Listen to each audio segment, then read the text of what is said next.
Everyone, this side कृषि ma'am स्वागत करते हैं सभी का इस चैनल पे।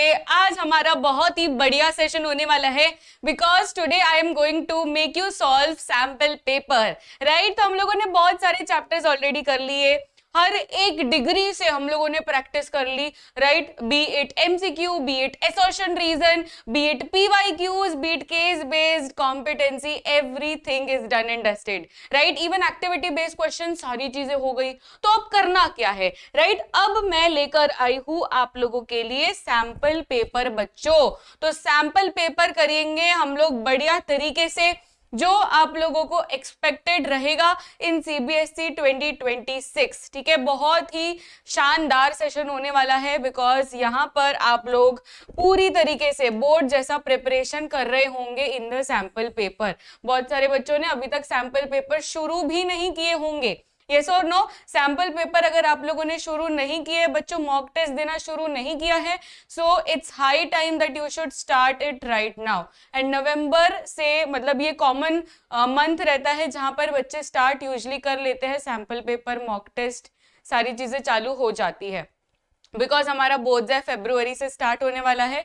सो स्टार्टिंग के मतलब बोर्ड से 2 महीने पहले हमें शुरू कर देना चाहिए ये सब PYQs, sample papers, mock test, test series, everything, जिससे आपको बोर्ड पेपर कैसा होगा उसका आइडिया मिलेगा। सेकेंड चीज जो आपको सैंपल पेपर से समझ में आती है दैट इज कि कौन से चैप्टर्स का वेटेज ज्यादा है, कौन से चैप्टर्स से कौन से तरीके के क्वेश्चंस आ सकते हैं। बिकॉज देखो बहुत सारे चैप्टर्स है एंड हर एक चैप्टर का ना एक तरीके का टाइप रहता है कि ये चैप्टर से एमसीक्यूज एक्सपेक्टेड है या ये चैप्टर से केस बेस्ड क्वेश्चंस एक्सपेक्टेड है। तो ये सब एनालिसिस आपको कब मिलेगा, जब आप सैंपल पेपर करोगे तब, राइट। तो इसलिए बच्चों आप लोगों को सैंपल पेपर्स एकदम बढ़िया तरीके से कर लेने हैं, ठीक है। मैं एकदम अच्छे से 1 बाय 1 सारे क्वेश्चंस को सॉल्व करवाऊंगी। सो सारे बच्चे नोटबुक और पेन लेकर बैठना, फटाफट से लाइक बटन कर लेना है। चलो फटाफट से फायर इमोजीज कर देना है चैट बॉक्स में एंड लाइक बटन दबा देना है। Attendance, please show your attendance in the like button. Also one more announcement to you guys that tomorrow, ठीक है, मैंने एक आपको क्वेश्चन पूछा था एंड मुझे बहुत ज्यादा रिस्पॉन्स आए थे वो पर्टिकुलर क्वेश्चन के लिए। दैट इज क्या आपको फुल साइंस का, मतलब जिसमें मैं केमिस्ट्री और बायोलॉजी के सब्जेक्ट्स लेती हूँ, तो उसमें सारी चीजें अभी तक के जितने भी पीवाईक्यूज आए हैं, अभी तक के जितने भी क्वेश्चंस आए हैं, वो सारी चीजें बच्चों मैं करवाने वाली हूँ कल, ठीक है। कल आपको आ जाना है 8 बजे। कितने बजे? 8 बजे। सारे फ्रेंड्स को भी बता देना है। चैनल पे वो सेशन लग चुका है, आप लोग अपकमिंग लाइव में जाओगे बच्चों तो आपको 12 आवर्स का मैराथन वाला सेशन दिख जाएगा, यस। तो वहां पर हम लोग पूरा साइंस लेने वाले हैं and complete science will be done and dusted tomorrow. कल वैसे भी संडे है, राइट। संडे में आराम करने से अच्छा क्यों ना पूरा साइंस कंप्लीट कर दिया जाए, यस और नो। तो are you guys excited for tomorrow session? Because I have made, मतलब इतना बड़ा पीपीटी बन गया ना बच्चों, आप सोच नहीं सकते। वो 1000 पेजेस का पीपीटी बन चुका है। 1000 पेजेस मतलब 1000 क्वेश्चंस आप करोगे तो आपका जो माइंड है ना वो अलग स्पीड में भागेगा आफ्टर दैट सेशन। तो आपको 8 बजे से 8 बजे ये कल के लिए आपको स्लॉट बुक कर लेना है बाय कृषि मैम, ठीक है। कल आपको बस ये स्लॉट में अवेलेबल रहना है, सुबह सुबह उठकर आ जाना है ये चैनल पे 8 बजे, ठीक है। ये बात पक्की रहेगी, यस और नो। अब अगर तक मतलब अभी तक अगर आप लोग बोर्ड्स के लिए सीरियस नहीं हुए हो बच्चों, तो नेक्स्ट आप कभी भी नहीं होंगे because this is high time. अभी क्या नवंबर भी खत्म हो गया, अब किसका टाइम, मतलब किसका वेट कर रहे हो? नवंबर भी खत्म हो गया, अब दिसंबर शुरू होने वाला है। You just have literally 2 months बच्चों, सिर्फ दिसंबर एंड जनवरी, दैट्स इट। फरवरी को काउंट भी मत करो। तो आपको अभी सिलेबस क्या सारी चीजें कंप्लीट हो जानी चाहिए। You should be only left with revision and अगर आपका कुछ भी बैकलॉग रहता है तो आई कैन मेक श्योर कि कल के सेशन में ये जो 12 घंटे आप अपने लाइफ के मुझे देने वाले हो, मैं उसको पूरी तरीके से यूज में लेकर आऊंगी एंड जो भी आपका बैकलॉग है, जो भी चैप्टर का आपका बैकलॉग है, वो सारी चीजें कंप्लीट होगी ये पर्टिकुलर सेशन में, ठीक है। तो अभी के अभी आप लोग लाइक कर दीजिए, वो सेशन को नोटिफाई मी कर देना है, so that you don't miss out that notification, ठीक है। और अलार्म कल सुबह का डाल देना, ठीक है। कल 7 बजे सारे बच्चे अलार्म डाल देना, ना धोकर मस्त बैठ जाना स्क्रीन पर, नोटबुक पेन लेकर बैठ जाना, एकदम बढ़िया तरीके से कृषि मैम आपको समझाएंगे। चलिए तो शुरू करते हैं आज का session. First question, sample paper कर रहे हैं तो ऑब्वियसली हम लोग बोर्ड का जो रहता है सेक्शन ए सेक्शन बी वही तरीके से हम करने वाले हैं बेटा, ठीक है। तो पहला क्वेश्चन आपके स्क्रीन पर आ चुका है, पहला क्वेश्चन आपके स्क्रीन पर आ चुका है, फटाफट से इसका आंसर दीजिए। ऑल्सो बहुत सारे बच्चों ने अभी तक लाइक नहीं किया है, इतनी कंजूसी तो मैंने आज तक कोई बैच में नहीं देखी, इतनी कंजूसी। चलिए चलिए फटाफट से 50 लाइक्स कंप्लीट कर लेते हैं। Everyone, each and everyone in this session will do the like button, likes करना है तो ही सेशन आगे बढ़ेगा। देखो फीस तो आपसे हम लेते नहीं है, पर इतनी तो फीस हम मांग ही सकते हैं, है कि नहीं? ये हम लोग का तो हक का है, दैट इज लाइक बटन करना। तो एनएरोबिक प्रोसेस, इसका क्या ऑप्शन रहेगा? एनएरोबिक प्रोसेस,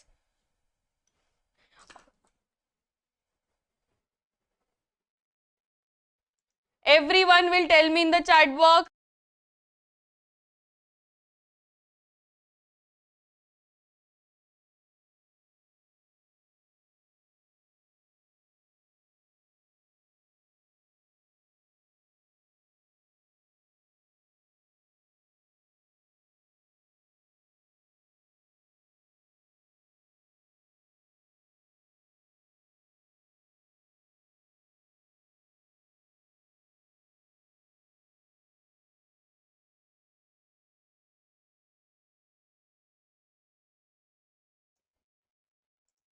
बताइए इसका आंसर क्या रहेगा, क्या रहेगा इसका आंसर? एनएरोबिक रेस्पिरेशन में क्या होता है? अब देखो एनएरोबिक रेस्पिरेशन मतलब क्या, दो तरीके के रेस्पिरेशन होते हैं, anaerobic and aerobic, right. Respiration दो तरीके के होते हैं, एनएरोबिक एंड एरोबिक। अब क्या कोई बता सकता है एनएरोबिक एंड एरोबिक में से ज्यादा एनर्जी आपको कौन से टाइप ऑफ रेस्पिरेशन में मिलती है? कौन से टाइप ऑफ रेस्पिरेशन में ज्यादा एटीपी या ज्यादा एनर्जी आपको मिलता है? ये क्वेश्चन पीवाईक्यू में आया हुआ है, ये क्वेश्चन पूछते हैं एग्जाम में, एरोबिक एनारोबिक में से कौन सा एनर्जी ज्यादा देता है? वेरी गुड बच्चों, इट इज एरोबिक रेस्पिरेशन। इसमें आपको 38 एटीपी मिलता है, ठीक है। एरोबिक एंड एरोबिक रेस्पिरेशन में सबसे कम एनर्जी निकलती है एंड एरोबिक रेस्पिरेशन में 38 एटीपी मिलता है।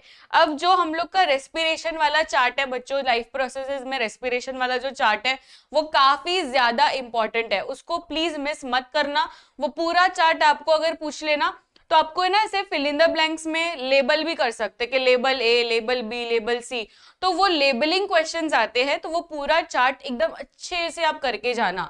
तो इसमें आंसर क्या रहेगा? Obviously it will be take place in yeast that during fermentation, right. यहां पर जो बच्चे ऑप्शन डी कह रहे हैं बच्चों, हाउ ऑप्शन डी कैसे होगा? क्योंकि ऑप्शन डी में आपको ऑब्वियसली ऑक्सीजन गिवन है, एंड क्या ऑक्सीजन निकलता है एनारोबिक रेस्पिरेशन में?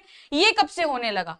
ऑक्सीजन निकल रहा है एनारोबिक रेस्पिरेशन में, वो भी प्रोड्यूसेस इथेनॉल। कार्बन डाइऑक्साइड होता तो हम लोग एक बारी के लिए इसको मानते, राइट, पर ऑक्सीजन लिखा है, हाउ ऑक्सीजन, ये होता ही नहीं है, तो आप लोग का आंसर यहाँ पर रॉन्ग हो जाता है। Take place in yeast during fermentation, तो इसमें आंसर क्या रहेगा? ईस्ट का आंसर रहेगा। नेक्स्ट क्वेश्चन आपके स्क्रीन पर, ये बहुत ज्यादा रिपीटेड क्वेश्चन है, ठीक है। मुझे चेक करना है कि इसमें किसको आता है ये क्वेश्चन का आंसर, बिकॉज थोड़ा सा ट्विस्ट एंड टर्न करके पूछा है। हेरिडिटी चैप्टर का ये क्वेश्चन है, across between two tall plants, ठीक है, 2 tall pea plants resulted in offspring having a few dwarf plants. The gene combination of the parental generation would be dash. अब यहाँ पर क्या बोला है, cross between 2 tall pea plant resulted in the offspring having few dwarf plants. Few dwarf plants निकल रहे हैं, तो क्या होना चाहिए, पेरेंटल जनरेशन. अब यहाँ पर ये पेरेंटल जनरेशन का डिस्क्रिप्शन दिया है ऑलरेडी, फिनोटाइप ऑलरेडी दिया है, दैट इज टॉल है. अब टॉल है तो बेटा हम लोग के पास दो यहाँ पर ऑप्शंस आ जाते हैं, बिकॉज या तो दोनों डोमिनेंट होंगे तो भी टॉल फीचर आएगा, और या तो ऐसा हेट्रोजाइगस रहेगा तो भी टॉल आएगा, right. That is not revealed yet. आपको खुद बताना है कि ये दोनों टॉल रहेगा, कि एक मतलब फिनोटिपिक वाला होमोजाइगस रहेगा, कि एक हेट्रोजाइगस रहेगा, कैसा रहेगा कॉम्बिनेशन. बताइए सारे बच्चे, अपना अपना आंसर दीजिए. आप लोगों को जो भी लगता है आप आंसर दे सकते हो बच्चों. एंड फटाफट से लाइक बटन कर देना है. आप लोग लाइक्स नहीं कर रहे हैं, क्या रहेगा इसका आंसर. आज का सेशन बहुत ही बेनिफिशियल है. सीबीएसई 2026 का सैंपल पेपर, मतलब आपको यहाँ पर मैंने खुद से सैंपल पेपर ऐसे सेट किया है कि जिससे आपके सारे क्वेश्चंस, अभी तक जितने भी 10 साल पुराने क्वेश्चंस हैं, उसमें से जो मोस्ट रिपीटेड सवाल था वो सारे क्वेश्चंस मैंने यहाँ पर डाले हैं, ठीक है, हैंड पिक करके. तो इसमें आपको बहुत ही मजा आने वाला है. अब इसमें क्या होगा बच्चों, इसमें क्या होगा, अब देखो मैं आपको एक हिंट बताती हूँ. इसमें बहुत सारे बच्चों को इसका आंसर नहीं आ रहा है. देखिए इसका आंसर ये क्यों होगा, why not dominant, homozygous dominant क्यों नहीं है इसका आंसर. बिकॉज अब ये दोनों को क्रॉस करके देखते हैं. आप लोगों को प्यूनेट स्क्वायर तो आता ही होगा, यस और नो. प्यूनेट स्क्वायर आता है सभी को, आता है प्यूनेट स्क्वायर, यस आता है आप लोगों को प्यूनेट स्क्वायर. जैसे कि यहां पर क्या करना है, कैपिटल टी, देखो ये प्यूनेट स्क्वायर होता है, capital T small T, capital T small T, ठीक है, ये मेल फीमेल, ये साइन बन गया, हो गया हमारा प्यूनेट स्क्वायर. अब इसको आपको सॉल्व करना है.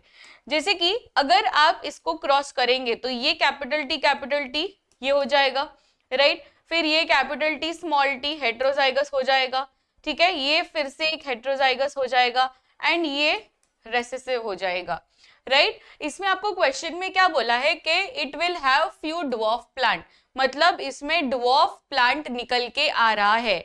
अब बच्चों ड्वार्फ क्या है, डोमिनेंट है कि रेसेसिव है, डोमिनेंट है कि रेसेसिव है, बताइए. एक मिनट, मैं यहाँ पर स्पैमर्स को एंटरटेन नहीं करती, just a minute, let me remove the spammers.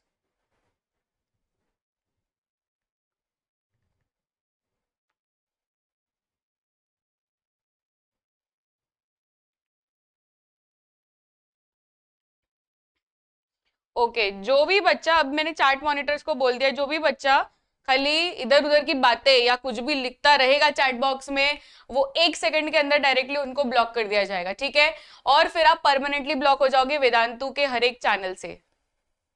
So if you want to you can do it. आप फिर वहां पे जहाँ पे ब्लॉक हो जाएंगे, फिर आप लोग फ्री हो करते रहना, ठीक है, मस्ती मजाक, क्योंकि ये अभी 2 महीने हैं लास्ट के, और मैं जरा भी एंटरटेन नहीं करती हूँ. ये सब जिसको नहीं पढ़ाई करनी है वो रिमूव हो जाएंगे डायरेक्टली, बिकॉज हमारे क्लास में सिर्फ और सिर्फ पढ़ाई होती है, बाकी जो भी कुछ भी करना है दूसरे चैनल्स में करिए, ठीक है. ये वेदांतु में सिर्फ और सिर्फ पढ़ाई होती है, कृषि मैम के सेशन में तो ये सब चलेगा भी नहीं. चलिए नेक्स्ट सेशन, चलो नेक्स्ट में इसमें क्या करना है आपको कि ये सारे आप यूनिट स्क्वायर के परम्यूटेशन कॉम्बिनेशन ये करोगे टुगेदर, तो इसमें आपको ड्वार्फ मिल रहा है कि नहीं, है कि नहीं, इसमें आपको ड्वार्फ मिल रहा है. अब ये जो ड्वार्फ है ये इसी में आपको मिलेगा. अगर आप कैपिटल टी करोगे ना तो आपको ड्वार्फ नहीं मिलेगा, एंड इसलिए इसका ऑप्शन होगा ऑप्शन ए. नेक्स्ट क्वेश्चन ये है कंट्रोल एंड कोऑर्डिनेशन चैप्टर का. अब यहाँ पर आपको मैथ द फॉलोइंग करना है बच्चों.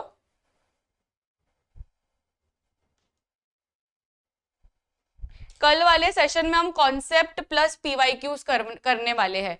सो PYQs are going to be a lot. तो हर एक चैप्टर का, जैसे कि लाइफ प्रोसेस है तो लाइफ प्रोसेस का मैं रिवीजन करवाऊंगी, rapid revision, and then we will do the PYQs, ऐसा रहेगा। तो ये क्वेश्चंस एंड PYQs और कॉन्सेप्ट बिल्डिंग, तो सारी चीजें रिवाइज करवा दूंगी जिससे आपका पूरा एकदम मस्त हो जाएगा। नहीं तो आप खुद से बैठोगे ना साइंस का रिवीजन करने के लिए तो आपको 5-6 दिन लग जाएंगे, क्योंकि इतने सारे चैप्टर्स है। पर मैं आपको एक ही दिन में करवा दूंगी सारी चीजें।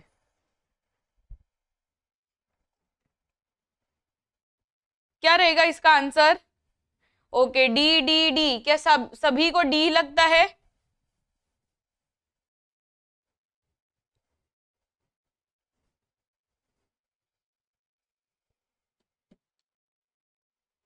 सभी को डी डी डी लगता है?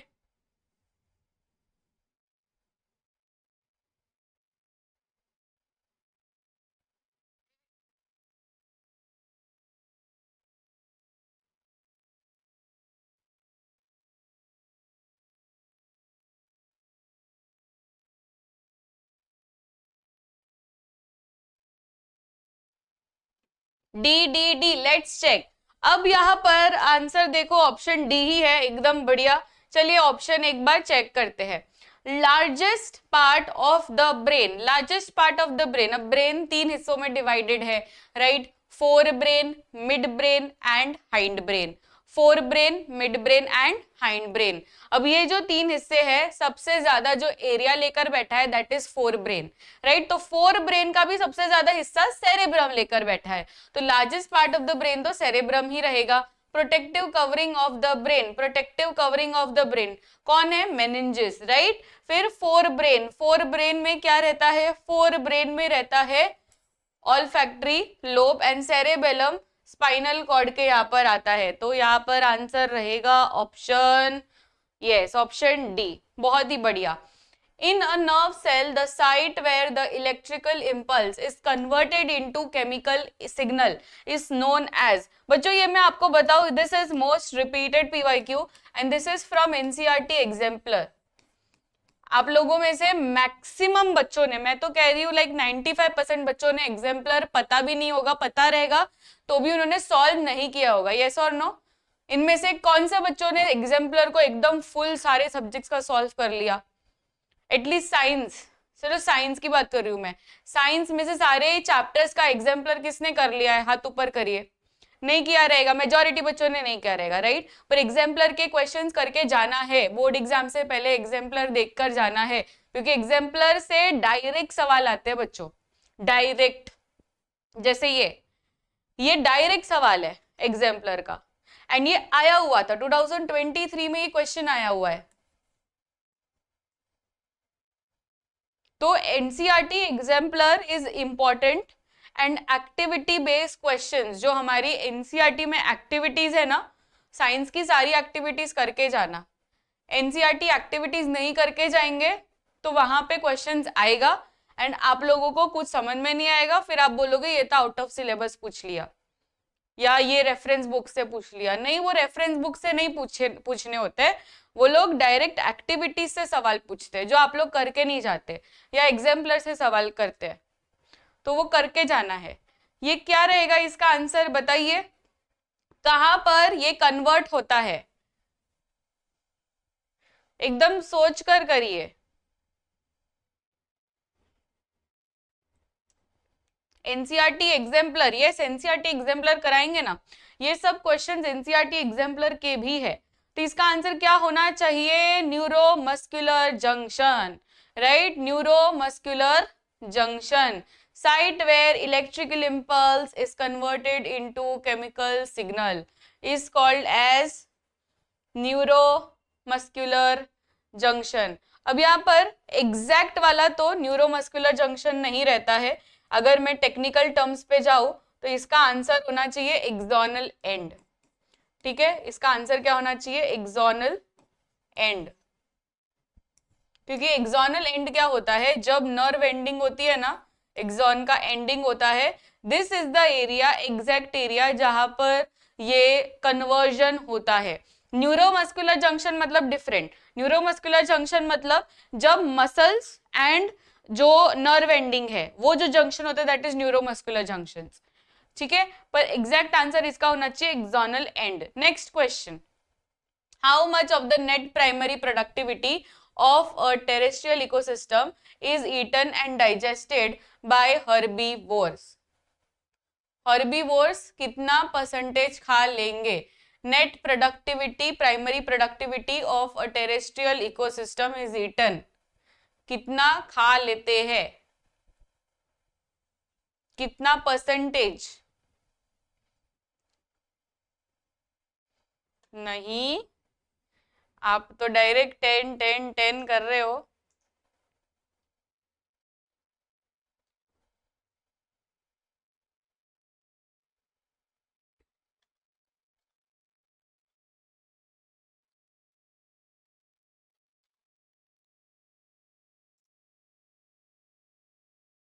ओके, हर्बीवोर्स डाइजेस्ट कितना करते हैं? तो यहाँ पर आंसर होना चाहिए, बहुत ही बढ़िया, यस, बहुत ही बढ़िया, इसका आंसर होना चाहिए, इट शुड बी, अच्छा इसका आंसर यहाँ पर नहीं दिया है पर कोई बात नहीं, इसका आंसर हम लोग लिख लेंगे, दैट इज 10%। इसका आंसर क्या होना चाहिए? 10%।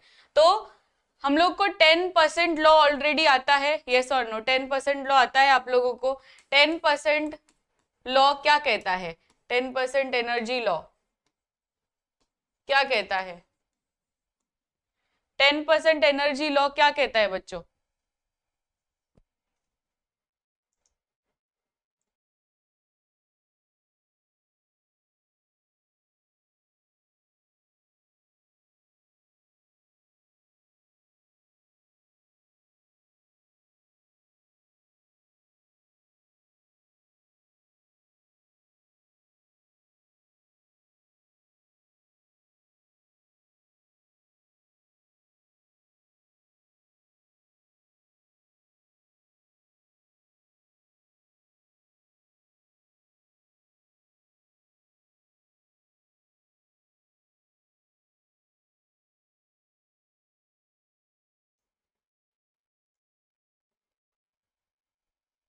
यस, इसका आंसर होना चाहिए 10%। तो एनर्जी लॉ, ये 10%, मुझे एक चीज पूछनी है आपको कि 10% ट्रांसफर होता है कि 10% वो लेता है? 10% ट्रांसफर हो रहा है कि 10% ले रहा है?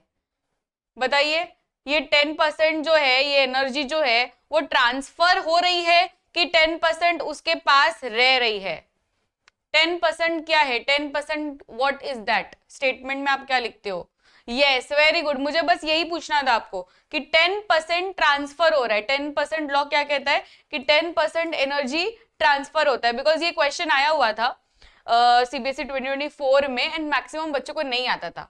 उसमें वेरी शॉर्ट आंसर पूछा था कि what do you mean by 10% energy law, क्योंकि सब लोग को खाली इतना ही आता रहता है कि 10% एनर्जी लॉ होता है, होता है, होता है, पर क्या होता है वो 10% एनर्जी लॉ? मतलब 10% ट्रांसफर हो रहा है एनर्जी।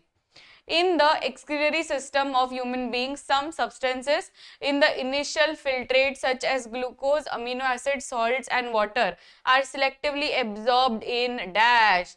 बहुत ही इजी क्वेश्चन है बच्चों। ये सारी चीजें मतलब सिलेक्टिव रीएब्जॉर्प्शन कहां पर हो रहा है? सिलेक्टिव रीएब्जॉर्प्शन कहां पर हो रहा है? Selective reabsorption is happening in the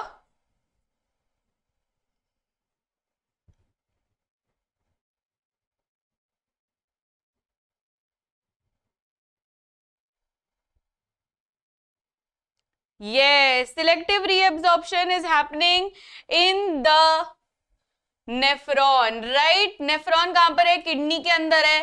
तो किडनी के अंदर जो मिलियंस ऑफ नेफ्रॉन्स है वहां पर सिलेक्टिव रीएब्जॉर्प्शन हो रहा है, right? Next, in an ecosystem the 10% of the energy available for transfer from one trophic level to the next trophic level is in the form of dash। ये कौन से form में होता है?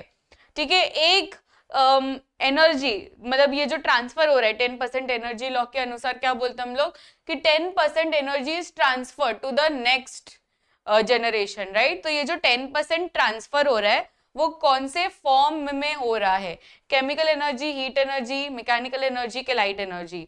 ऑब्वियसली यहाँ पर आंसर होना चाहिए chemical energy. Do you know why is it called as chemical energy? How chemical energy क्यों है इसका नाम? मुझे इसका जस्टिफिकेशन दीजिए। अगर मैं आपको वेरी शॉर्ट आंसर पूछ लूं तो उसमें तो मैं जस्टिफाई करके भी पूछ सकती हूँ, राइट? तो उसमें आप रीजन क्या दोगे? जस्टिफिकेशन देना है आपको, केमिकल एनर्जी क्यों है ये।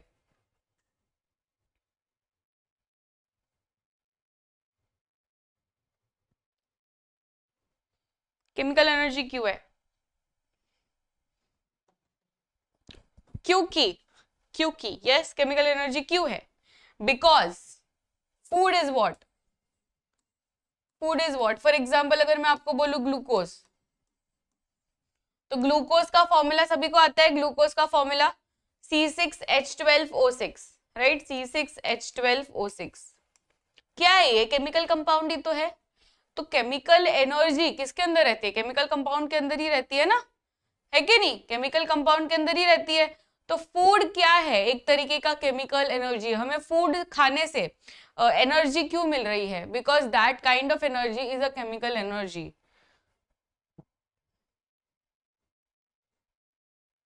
Is a chemical energy. Next question, diagram based question आपके स्क्रीन पर आ चुका है। हाउ डू ऑर्गेनिजम्स रिप्रोड्यूस का question. Everyone like the session. बहुत सारे बच्चों ने लाइक नहीं किया है सेशन को, बहुत पाप लगेगा आप लोगों को। चलो फटाफट से लाइक कर दो। सेशन देख रहे हो पर लाइक नहीं करते हो।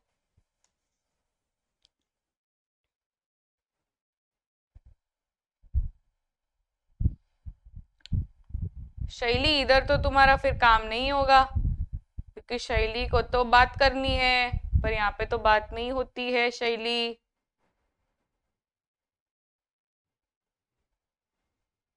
इसमें क्यों मुझे A, B, C तीनों आंसर्स दिख रहे हैं? क्या लगता है? देखो इसमें क्वेश्चन क्या पूछा है। Consider the following 3 flowers namely XYZ, which flower would develop into a fruit. Fruit कौन बनेगा? अब बच्चों फ्रूट कब बनता है? कोई भी फ्रूट कब बनता है? जब इसके अंदर सेक्सुअल रिप्रोडक्शन हो, राइट? जिसके अंदर ओवरी हो। तो flower X, flower Y and flower Z में से आपको क्या लगता है? जिसके पास दोनों स्ट्रक्चर्स हो वही तो बना पाएगा फ्रूट, क्योंकि फ्रूट ऐसे ही थोड़ी बन जाता है बच्चों। फर्टिलाइजेशन होगा, फर्टिलाइजेशन में जो मेल गैमेट है, फीमेल गैमेट है, वो जाइगोट बनाएंगे, जाइगोट से फिर वो एम्ब्रियो बनेगा, फिर एम्ब्रियो से फिर वो एक ना प्रॉपर बच्चा बनेगा, ठीक है? तो इसमें ये सब चीजें जो होती है दैट इज डबल फर्टिलाइजेशन। ये डबल फर्टिलाइजेशन करने के लिए दोनों होने चाहिए, यस और नो? दोनों होने चाहिए। तो इसमें से आपको क्या लगता है? ऑल्सो दोनों तो होने चाहिए, बट मेन मुद्दा ये है कि अगर आपको सिर्फ फ्रूट बनाना है, सिर्फ आपको अगर फ्रूट बनाना है, तो फ्रूट का पहले का स्ट्रक्चर क्या होता है? पहले मुझे ये बताइए, फ्रूट का पहले का स्ट्रक्चर। ये फ्रूट तो बाद में आया ना, फ्रूट से पहले क्या था वो? फ्रूट से पहले क्या था वो? एवरीवन, फ्रूट से पहले क्या था वो? मुझे सिर्फ ये बताइए, फ्रूट से पहले क्या था वो? It was ovary. बहुत ही बढ़िया, फ्रूट से पहले वो था ओवरी, है कि नहीं? सीड थोड़ी था, सीड तो ओव्यूल वाला सीड बना। ओवरी फ्रूट बनता है, ओवरी क्या बनता है? फ्रूट बनता है। ये आप लोग को भूलना नहीं है, ओवरी फ्रूट बनता है एंड ओव्यूल सीड बनता है। ओव्यूल जो होता है ना, वो आगे जाके सीड बनता है, एंड ओवरी जो है वो आगे जाके फ्रूट बनता है। तो अगर आपको फ्रूट चाहिए तो क्या होना चाहिए वो फ्लावर के अंदर? वो फ्लावर के अंदर ना ओवरी होना चाहिए। अगर उसके अंदर ओवरी नहीं है, मतलब अगर उसके अंदर पूरा का पूरा पिस्टल नहीं है, तो वो फ्लावर कभी भी फ्रूट नहीं देगा, राइट? अगर फॉर एग्जाम्पल वो फ्लावर के अंदर सिर्फ स्टेमन है, सिर्फ स्टेमन है, तो क्या ये फ्लावर फ्रूट देगा? नहीं, ये फ्लावर फ्रूट दे ही नहीं सकता।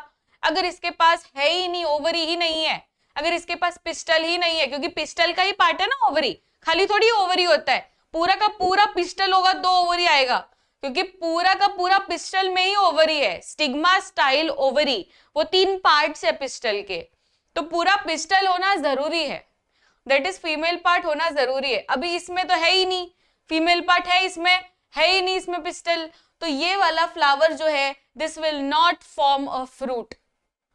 अब अगर मैं बोलूं कि कोई फ्लावर में सिर्फ और सिर्फ पिस्टल है तो बना सकता है वो फ्रूट? क्या ये बना सकता है? अगर वो फ्लावर के अंदर सिर्फ पिस्टल है, स्टेमन्स नहीं है, सिर्फ और सिर्फ पिस्टल है, स्टेमन्स है ही नहीं, मेल रिप्रोडक्टिव पार्ट नहीं है, तो बना सकता है? यस, ये बना सकता है, यस ये बना सकता है, बिकॉज इसके अंदर ओवरी है और मुझे सिर्फ मतलब है ओवरी से, मुझे स्टेमन से मतलब नहीं है, क्योंकि इसके अंदर ओवरी है तो ये ओवरी से आगे जाके फ्रूट बन जाएगा। समझ में आ रहा है? तो अभी आप लोग फिर से डायग्राम्स देखिए और मुझे इसका आंसर बताइए। देखिए तीनों स्ट्रक्चर्स को आप ध्यान से देखिए, आपको पता लग जाएगा कि किसके अंदर पिस्टल है वो ओवरी बनाएगा।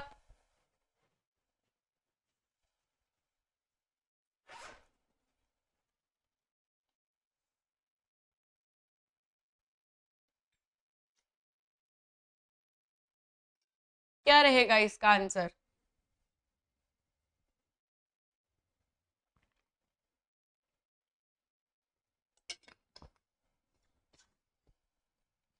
ये कॉम्पिटेंसी बेस्ड क्वेश्चन है, हल्का फुल्का क्वेश्चन नहीं है ये, एकदम मजेदार क्वेश्चन है ये। क्या लगता है? ऑप्शन बी वाले, ऑप्शन ए वाले?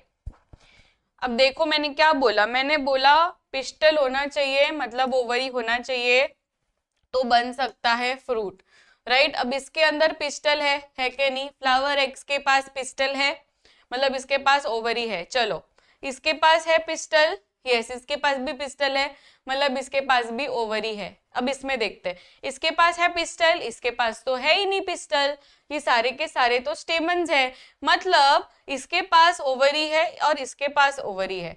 Flower X and Y can form fruit because both of them have pistil and इसलिए both of them have ovary and ovary से बन जाता है fruit। तो इसका आंसर क्या रहेगा? Option A, that is x and y। क्या रहेगा इसका answer? x and y, only x नहीं, x and y। समझ में आया? एकदम हटके क्वेश्चन। चलिए अभी असर्शन रीजन आपके स्क्रीन पर, असर्शन रीजन आ चुके हैं आपके स्क्रीन पर।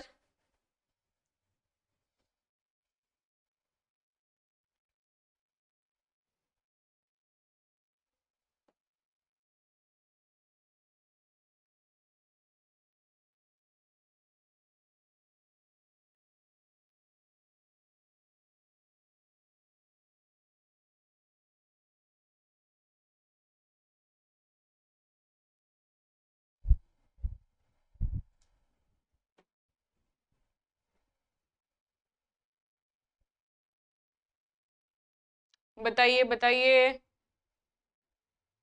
वेरी गुड, इसका आंसर देखो। चलो, genes inherited from the parents decide the sex of a child. X chromosome in a male child is inherited from his father, from his father. ये तो wrong हो गया ना। एक्स क्रोमोसोम किससे मिलता है? X chromosome from its father, father male child है और वो भी मेल चाइल्ड में। अब बच्चों मेल चाइल्ड है ऑब्वियसली, तो उसके अंदर एक्स वाई क्रोमोसोम रहेगा, है कि नहीं? अब इसमें बहुत सारे बच्चों को बेसिक्स नहीं आता है, अपनी नोटबुक निकालिए और मेरे साथ लिखिए। ये बहुत ही इंपॉर्टेंट टॉपिक है, हेरिडिटी चैप्टर का सेक्स डिटर्मिनेशन हमेशा आता ही है, नहीं तो पूरे हेरिडिटी चैप्टर में है क्या पढ़ने जैसा? है कुछ ऐसा हटके कुछ है पढ़ने जैसा other than this? Sex determination topic काफी इंपॉर्टेंट है और इसका पूरा चार्ट बनाने को आना चाहिए आपको। तो पूरा चार्ट मेरे साथ अभी के अभी आपको करना है, रिमेंबर। ओके, स्टार्ट करेंगे विथ मेल एंड फीमेल। ठीक है, अब मेल के पास क्या है, कौन से क्रोमोसोम्स है बच्चों? मेल के पास है XY chromosome. I am just talking about that one pair of sex chromosome.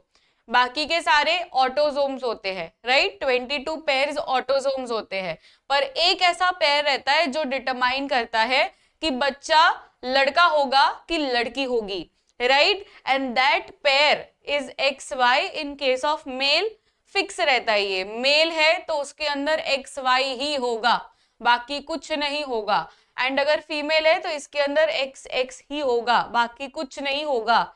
ठीक है, अब आपको चार्ट बनाने को आना चाहिए। चार्ट कैसे बनाएंगे? अब इसको देखो ध्यान से, यहाँ पर एकदम एकदम फोकस के साथ यहाँ पर देखिए। जो भी आप लिख रहे हो अभी कभी बंद करो और इधर ध्यान दो, फिर आप लिखते बैठो। अब इसमें आपको चार्ट बनाने को आना चाहिए। इसमें क्या हो रहा है, मैं यहाँ का मेल का X क्रोमोसोम पेयर कर रही हूं विद दिस X क्रोमोसोम। ठीक है, ये पहला पेयर हुआ। फिर मैं ये X को ये X के साथ लेकर आ रही हूं। ठीक है, अब मैं ये Y को इसके साथ एंड फिर से ये Y को इसके साथ। ऐसे मेरे पास 4 कॉम्बिनेशंस बनकर तैयार हो जाएंगे। अब मैं इसका आंसर लिखूंगी। तो सबसे पहले ये X और ये X क्या बना रहा है, XX दैट इज फीमेल। फिर से ये XX दैट इज फीमेल। फिर ये YX एंड YX मतलब XY एंड XY। अब इसमें बच्चों आप लोगों ने देखा कि देयर इज 50-50% चांस, 50% यहाँ पे और 50% यहाँ पे। So the ratio is 1:1 of being a girl और बीइंग अ बॉय, राइट? तो 50-50% चांस रहता है।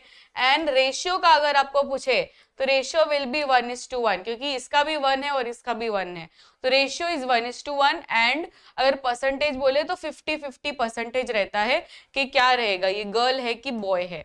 ठीक है, अब बात करते हैं बच्चों कि ये जो वाई क्रोमोसोम है दैट इज व्हाट। तो ये जो वाई क्रोमोसोम है इसको सेक्स डिटरमाइनिंग क्रोमोसोम कहते हैं, बिकॉज यही है जो डिसाइड करेगा कि ये फीमेल होगी कि मेल होगा। यही है वो जो डिसाइड करेगा कि वो फीमेल है कि मेल है। बिकॉज ये जो है दूसरे सारे वो तो एक्स क्रोमोसोम है, वो तो डिसाइड नहीं करने वाला, but why chromosome will decide it. अब क्वेश्चन में आपको क्या पूछा है, क्वेश्चन में पूछा है कि x chromosome in a male child. अभी मेल है तो ऑब्वियसली इसका क्या रहेगा, एक्स वाई रहेगा, राइट? एक्स वाई रहेगा। तो उसका जो एक्स क्रोमोसोम है वो किस में से आया है, एक्स क्रोमोसोम आया रहेगा obviously with from the mother, because उसका जो दूसरा क्रोमोसोम है दैट इज वाई, वो तो फिक्स है कि वो तो अपने फादर से ही आया है, राइट? क्योंकि वो तो फिक्स है, वाई क्रोमोसोम उसकी मम्मी नहीं दे सकती है, तो वो वाई क्रोमोसोम तो उसके पापा नहीं दिया है। अब बचा वो एक्स क्रोमोसोम, तो वो एक्स क्रोमोसोम तो ऑब्वियसली उसकी मम्मी नहीं दी होगी, बिकॉज वो एक्स क्रोमोसोम और वाई क्रोमोसोम दोनों को दोनों तो पापा नहीं दे सकते, है कि नहीं? यस और नो बच्चों? अगर मैं आपको बोलूं कि यहाँ पे मेल चाइल्ड की जगह फीमेल चाइल्ड बोल दूं, तो फीमेल चाइल्ड में यस यू कैन नॉट से कि, क्योंकि फीमेल चाइल्ड में दोनों एक्स एक्स क्रोमोसोम हो जाते हैं, राइट? अब वो दोनों एक्स एक्स क्रोमोसोम है तो वी डोंट नो कि कौन सा एक्स क्रोमोसोम कहां से आया है, बट इसमें हमको एकदम पता लगता है कि मेल चाइल्ड है तो ऑब्वियसली उसका क्रोमोसोम क्या है, एक्स वाई है। एंड वो जो वाई क्रोमोसोम है वो पापा से आया है, एंड एक्स क्रोमोसोम है वो मम्मी से आया है, राइट? तो ये वाला जो स्टेटमेंट है वो एकदम गलत है बच्चों। तो इसमें A is true, R is false. Answer क्या रहेगा, ऑप्शन सी रहेगा। ऐसी मिस्टेक्स आपको नहीं करनी है एग्जाम में। एंड ये पूरा सेक्स डिटर्मिनेशन चार्ट बनाने को आना चाहिए। इसके ऊपर 3 मार्क्स का क्वेश्चन आता है, हेरिडिटी एंड इवोल्यूशन चैप्टर से ये सेक्स डिटर्मिनेशन के ऊपर 3 मार्क्स का क्वेश्चन आता है, बहुत बार रिपीटेड है ये। कोई ना कोई सेट में ये क्वेश्चन पूछ लेते हैं कि पूरी तरीके से ऐसे एक्सप्लेन करो कि सेक्स डिटर्मिनेशन कैसे होता है ह्यूमंस में, तो पूरा आपको आना चाहिए लिखना।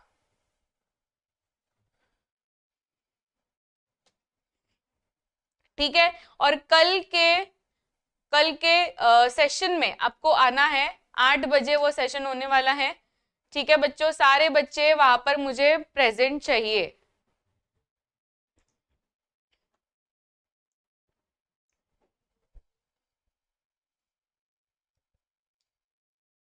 नेक्स्ट क्वेश्चन, अब वेरी शॉर्ट आंसर शुरू हो चुका है.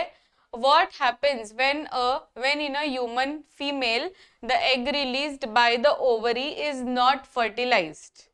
अगर वो फर्टिलाइज नहीं हुआ तो क्या करेंगे? अब जो प्यूबर्टी जब भी रीच हो जाती है ये फीमेल की, तो every month one egg gets released, right, one egg gets released. अब ये जो एग है उसकी दो पॉसिबिलिटी रहती है, या तो ये एग फर्टिलाइज हो जाए या तो ये एग फर्टिलाइज ना हो, राइट. अगर ये एग फर्टिलाइज हो जाता है बच्चों, फॉर एग्जाम्पल ये एग को कोई स्पर्म मिल गया, ये फर्टिलाइज हो जाएगा एंड ये फर्टिलाइज होकर जाइगोट बना देगा. बट अगर ये अनफर्टिलाइज हुआ तो क्या होगा, यही क्वेश्चन पूछा है. If the egg is not fertilised, very good, बहुत ही बढ़िया, इसका आंसर आएगा मेंस्ट्रुएशन. इसका आंसर क्या आएगा? मेंस्ट्रुएशन. Why menstruation? मेंस्ट्रुएशन क्या प्रोसेस है? मेंस्ट्रुएशन इज अ प्रोसेस जहां पर unfertilised egg with the mucus, with the blood, it gets released and that is called as menstruation. इसे क्या कहते हैं? menstruation. तो menstruation is that process जिसमें unfertilized egg एंड सारे जो भी मसल्स हैं वो सब शेड होकर एक फ्लूइड बनाते हैं. That blood flow is called as menstruation. तो इसका आंसर क्या लिखेंगे? If the egg is not fertilised it will lead to menstruation. इसका स्पेलिंग मिस्टेक नहीं करना है. Name one bacterial and one viral infection cause due to unsafe sex.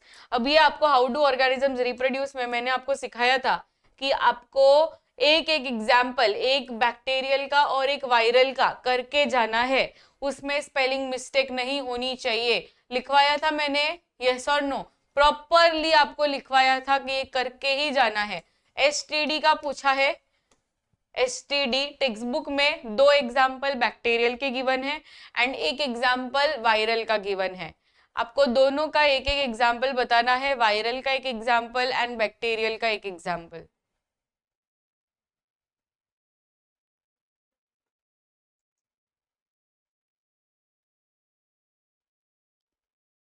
HIV और ads, अरे दोनों ये तो एक ही डिसीज है.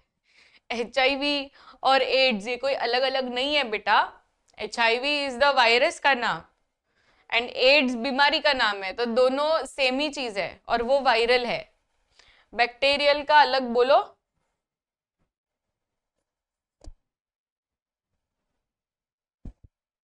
किसी को नहीं आता? Are you guys serious?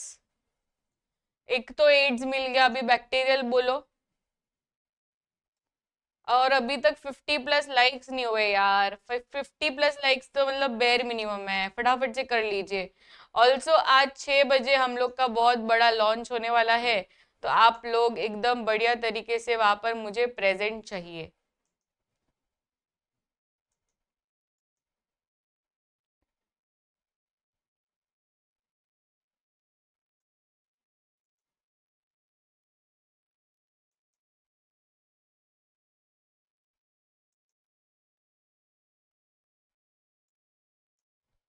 Malaria हो गया, फिर तो मेरा अभी अंडरग्राउंड जाने का टाइम आ चुका है.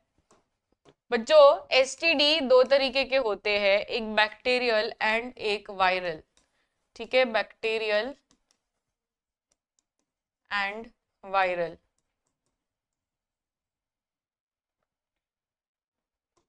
बैक्टीरियल में आपको गोनोरिया एंड साइफिलिस का लिखना है. अब इसमें से मुझे पता है बहुत सारे बच्चे स्पेलिंग मिस्टेक करते हैं, इसलिए मैं आपको सजेस्ट करूंगी कि आप लोग एग्जाम में साइफिलिस का ही लिखकर आना. आप गोनोरिया मत लिखना, बिकॉज मुझे पता है आप लोग गोनोरिया में मिस्टेक करोगे ही, स्पेलिंग मिस्टेक में, एंड वो होता है 1 मार्क का, उसमें भी स्पेलिंग मिस्टेक करोगे तो आपको मिलेगा 0 marks, right. So please don't even attempt कि आप गोनोरिया लिख कर आओ, आप लोग साइफिलिस करके आएंगे. ठीक है. एंड वायरल में आप लोग एड्स लिख कर आओगे. क्या लिख कर आओगे? एड्स. कोई भी बच्चा HIV नहीं लिख कर आएगा. HIV और एड्स दोनों एक ही है. HIV वायरस का नाम है, ठीक है, और बीमारी का नाम है एड्स. सो जब आपको पूछा है बीमारी तो आप HIV क्यों लिख के आते हो? बीमारी का नाम है एड्स, तो आपको एड्स लिखना है, HIV नहीं लिखना है। देखो बीमारी का नाम पूछा है आपको, इन्फेक्शन का नाम पूछा है, तो इन्फेक्शन जो बैक्टीरियल है दैट इज साइफिलिस, एंड जो वायरल है दैट इज एड्स। लिख दीजिए अपने नोटबुक में। नेक्स्ट क्वेश्चन, देखो बहुत सारे हैं, bacterial and viral. What is meant by garbage? List two classes in which garbage is classified. Garbage मतलब waste, right? और दो कैटेगरीज में वेस्ट हम लोग डिवाइड करते हैं। Everyone tell me the two categories that we divide waste in.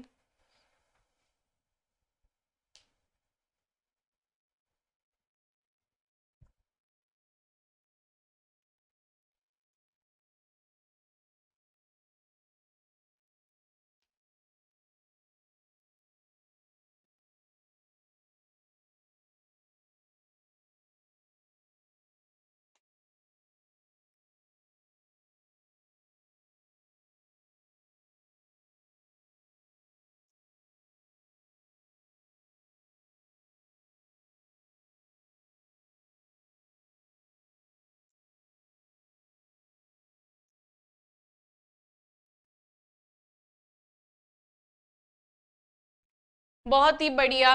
दो जो कैटेगरीज है दैट इज, देखो हाउस होल्ड वेस्ट और rubbish produced in our day to day life is called as garbage.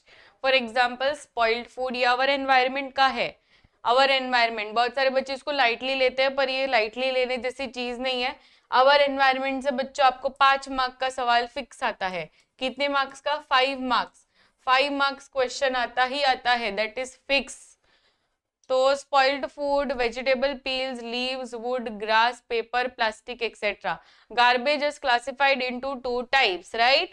दो तरीके के, जैसे कि आप लोगों ने चैट बॉक्स में भी कहा, एक तो होता है बायोडिग्रेडेबल वेस्ट एंड दूसरा होता है नॉन बायोडिग्रेडेबल वेस्ट। एक होता है बायोडिग्रेडेबल वेस्ट एंड दूसरा होता है non biodegradable waste. Biodegradable waste मतलब क्या? कि garbage that can be decomposed naturally. Naturally अगर डिकम्पोज हो जाता है तो उसे हम कहते हैं बायोडिग्रेडेबल वेस्ट। अगर ये नेचुरली डिग्रेड नहीं होता है, नॉन बायोडिग्रेडेबल, तो garbage that can not be decomposed naturally, that cannot be decomposed naturally is called as non biodegradable waste. Example metal, plastic, etc. What do we actually mean when we say the enzymes are specific in their action? What do we actually mean when the enzymes are specific in their action? अब ये है life processes. Life processes से सवाल कि enzyme जो होते हैं वो एकदम स्पेसिफिक होते हैं। जैसे कि हॉर्मोन्स कैसा स्पेसिफिक होते हैं, वैसे ही एंजाइम्स भी स्पेसिफिक होते हैं। ठीक है बच्चों, एंजाइम्स भी स्पेसिफिक होते हैं।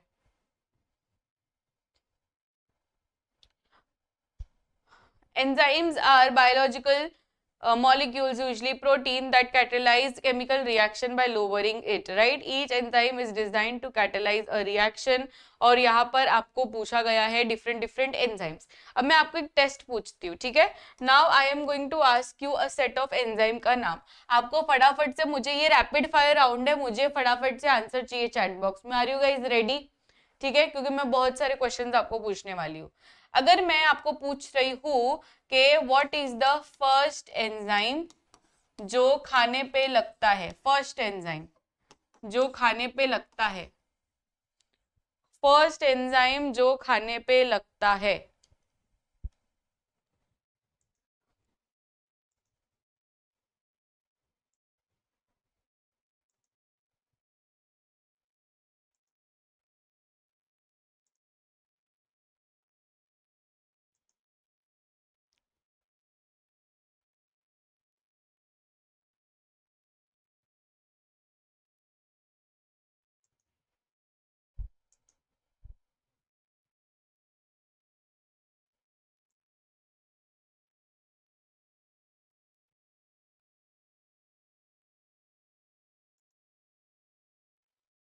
salivary amylase, that is correct. salivary amylase is the first enzyme. next मेरा क्वेश्चन है कि कौन सा एंजाइम स्टमक से निकलता है? Enzyme released by stomach, stomach का एंजाइम आपको बताना है.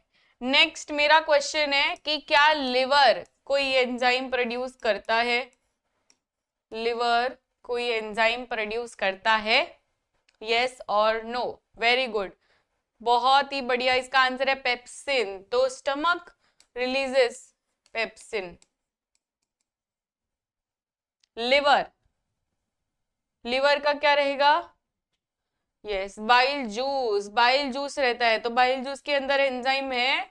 नहीं, bile juice contains no enzymes. Bile juice contains no enzymes. तो जो बच्चों को लगता है यस मैम एंजाइम रहता है लिवर के अंदर, रॉन्ग. लिवर के अंदर कोई भी एंजाइम नहीं रहता है, वो कोई प्रोड्यूस नहीं करता. Bile juice has no enzymes.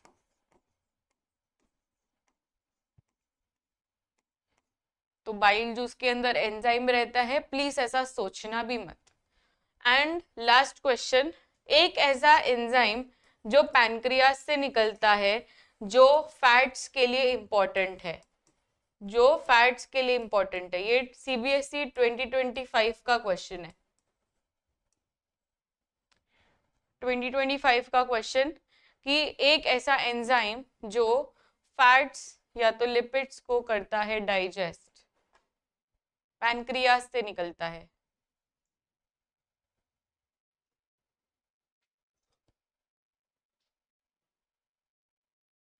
Lipase. Very good, इसका आंसर क्या है? लाइपेज.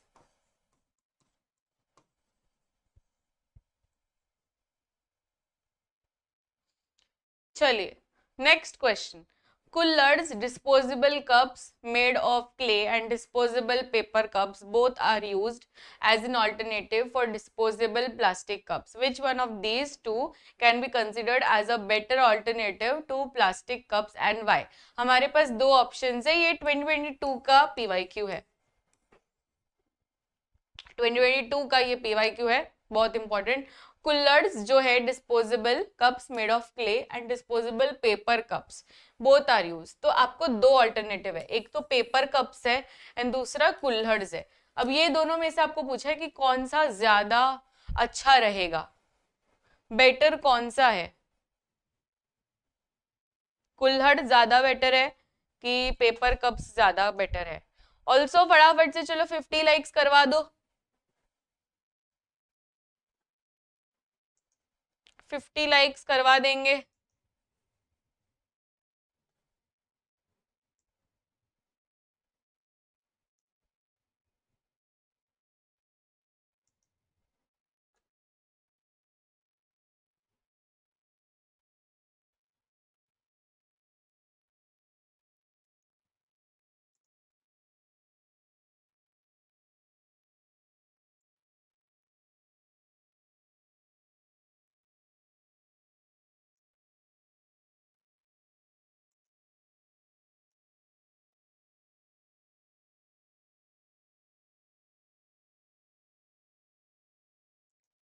इसका आंसर तो दीजिए, कौन सा रहेगा ज्यादा?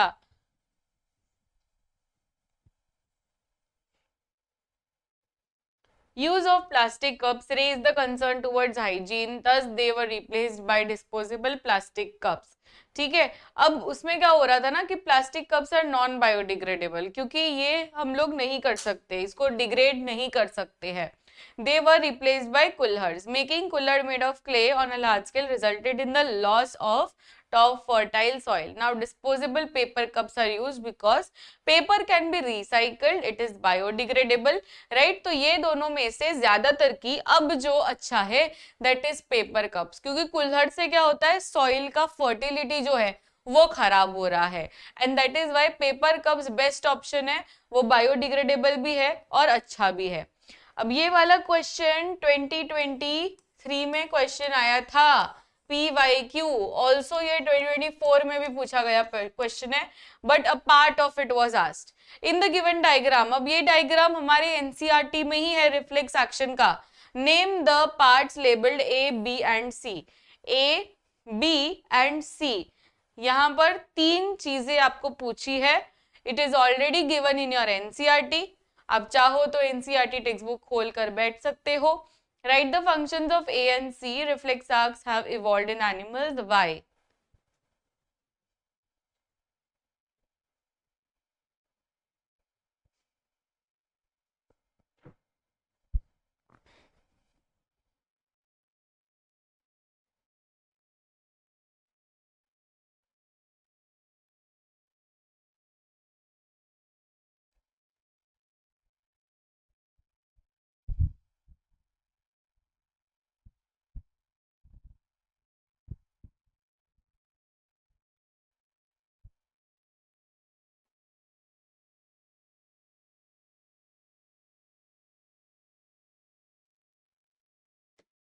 ओके, ए है सेंसरी न्यूरॉन, ठीक है, और बी क्या है? Sample paper and PYQs, 2 in 1 है बच्चों, 2 in 1। तो ए आप लोगों ने बोला sensory neuron, B relay neuron and C was effector. Effector का मतलब क्या है? अभी अगर आपको फंक्शंस पूछा है तो राइट द फंक्शंस। फंक्शंस में क्या बोलेंगे? ए क्या कर रहा है? सेंसरी न्यूरॉन है, तो सेंसरी न्यूरॉन का क्या डायरेक्शन रहता है? ये सेंसरी न्यूरॉन सेंसरी ऑर्गन्स के आजू बाजू रहते हैं, तो जो भी नर्व्स है, जो भी सिग्नल्स है वो लेकर आते हैं फ्रॉम द आईज या नोज, जो भी स्टिमुलेशन है। यहाँ पर स्किन है, तो स्किन का जो भी सिग्नल है वो लेकर आएगा एंड वो दे देगा to the CNS, right? So that is the function of the sensory neuron. अब नेक्स्ट आपको पूछा है सी का। सी मतलब इफेक्टर। इफेक्टर क्या करता है? नाम से समझे, इफेक्ट दिखाता है। इफेक्टर में क्या क्या आते हैं? मसल्स या तो ग्लैंड्स।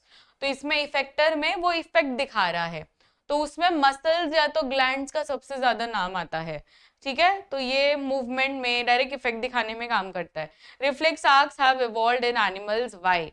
बिकॉज एनिमल्स में ये काफी ज्यादा एक सर्वाइवल इंस्टिंक्ट हो चुका है, रिफ्लेक्स आर्क, कि कोई भी अगर कुछ भी डेंजर में है तो उनका एक डिफेंस मैकेनिज्म जैसा ये चलता है, अचानक से जो रिस्पॉन्स मिलता है। तो फंक्शंस क्या है? Sensory neuron conducts the nerve impulses towards the central nervous system. The CNS is comprised of the brain and the spinal cord. Effector organ shows the response by contracting or secreting a product. Next question है, हाँ ये Y वाला भी हम लोग का हो गया। Next question, Mendel in one of this experiment with a pea plant crossed a variety of pea plant having round seeds with one having wrinkled seeds.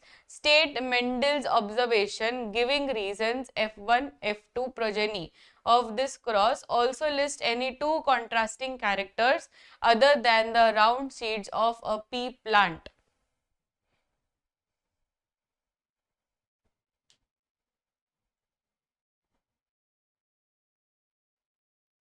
कोई भी कॉन्ट्रास्टिंग कैरेक्टर्स बताना है आपको।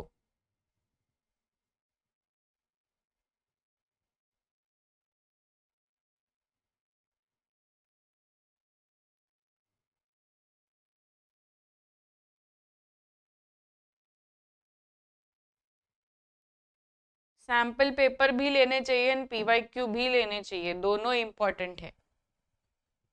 बताइए इसका। अब देखो, in first generation progeny F1 all plants with round seeds. In second generation जो that is F2 with round and wrinkled seeds. And third जो आपको पूछा है दैट इज, अभी इसमें क्वेश्चन है, ठीक है, in the first generation all round seeds will be there, right? And then next generation में आपको राउंड एंड रिंकल सीड्स मिलेगा। एंड थर्ड में आपको बोला है टॉल एंड ड्वार्फ। तो इसमें आपको देखो, इसमें क्या पूछा है, वो वाला जो डाई हाइब्रिड क्रॉस था जिसमें राउंड एंड रिंकल सीड्स एक कैरेक्टर्स था and green seed and yellow seed वाला एक कैरेक्टर था। तो वो दोनों में से जो हमारे डोमिनेंट फीचर्स है that is yellow seed and round seed, ये दोनों हमारे जो डोमिनेंट फीचर्स है वो आएंगे एंड रेसेसिव फीचर्स किसी और में आएंगे। तो F2 जनरेशन में ये वाले आएंगे एंड F1 जनरेशन में ऑल विथ राउंड सीड्स आएंगे, क्योंकि round is the dominant feature. The process of spore formation, ये आपका सवाल है from how do organisms reproduce. The process of spore formation take place in many simple multicellular organism. Name the organism that uses this to reproduce. बच्चों spore formation किस में होता है? बहुत ज्यादा हम लोगों ने ये चीज कर ली है, आप लोगों को आता है मुझे बताइए चैट बॉक्स में। स्पोर फॉर्मेशन किसका एक मेन रहता है? इसमें एग्जाम्पल हम लिखते हैं फंगस का। कोई तो भी आप फंगस जो बहुत ही फेमिलियर हो उसका आंसर दीजिए। बहुत ही बढ़िया, बहुत ही बढ़िया। एक ने लिखा है राइजोपस यानी bread mould, that is correct, that is correct. तो जो स्पोर फॉर्मेशन है ये फंगस का बहुत इंपॉर्टेंट ये रहता है, ठीक है, इंपॉर्टेंट प्रोसेस रहता है। फंगस जो होते हैं अगर आप माइक्रोस्कोप में देखोगे तो वो कुछ इस तरीके से दिखते हैं, ठीक है, कुछ इस तरीके से दिखते हैं, ऐसे दिखते हैं आपको। तो ये जो है ना, these structures are called as sporangium. Sporangium के अंदर थाउजेंड्स ऑफ पोर्स रहते हैं। स्पोरेंजियम, इसके अंदर ना थाउजेंड्स ऑफ पोर्स रहते हैं, ये बर्स्ट होंगे और सारे के सारे स्पोर्स निकाल देंगे। तो organism uses this process to reproduce and क्या रहेगा इसका नाम? Rhizopus, that is bread mould. जो ब्रेड के ऊपर फंगस आता है ना उसका नाम है Rhizopus, that is bread mould. Reproductive and non-reproductive parts of such organism list do benefits of an organism that reproduces through spores। अब इसका बेनिफिट यही है क्योंकि it is an asexual reproduction. Spore formation क्या है? एसेक्सुअल रिप्रोडक्शन है। तो इसके बेनिफिट यही है कि इसमें ज्यादा टाइम टेक नहीं होता है, it is a rapid process and इसमें जो भी ऑफस्प्रिंग्स आते हैं वो एकदम आइडेंटिकल होते हैं, कोई भी आपको वेरिएशन देखने को नहीं मिलेगा। रिप्रोडक्टिव एंड नॉन रिप्रोडक्टिव, तो रिप्रोडक्टिव में ये वाले जो स्पोर्स वाले हैं, स्पोर वाला रिप्रोडक्टिव हो जाएगा एंड नॉन रिप्रोडक्टिव मतलब ये जो नीचे के पार्ट्स है वो सब। तो रिप्रोडक्टिव में स्पोरेंजिया जिसके अंदर स्पोर्स है एंड नॉन रिप्रोडक्टिव मतलब वो जो नीचे का पार्ट है, स्टेम जैसा पार्ट है, हाइफे है, राइफे है, वो सारे हो जाएंगे in the non reproductive. And example तो हम लोगों ने राइजोपस कर ही लिया। ये वाला क्वेश्चन आया हुआ है इन एग्जाम्पलर एंड 2021 का बोर्ड्स का सवाल। चलिए क्वेश्चन रीड करिए, बोर्ड्स का सवाल है बच्चों ये।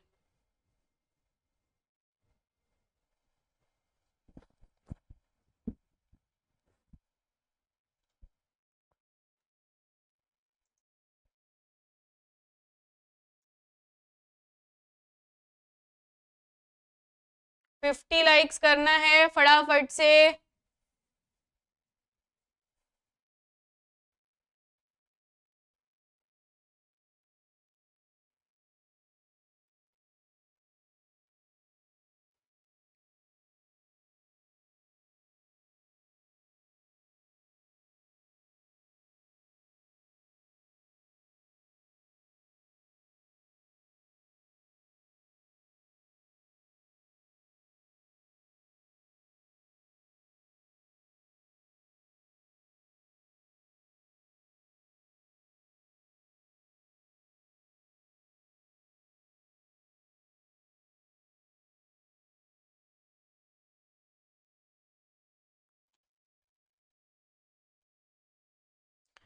इसका आंसर जैसे कि यहाँ पर क्लाउडी डेज का पूछा है, तो क्लाउडी डेज में क्या होना चाहिए? रेट ऑफ फोटोसिंथेसिस को।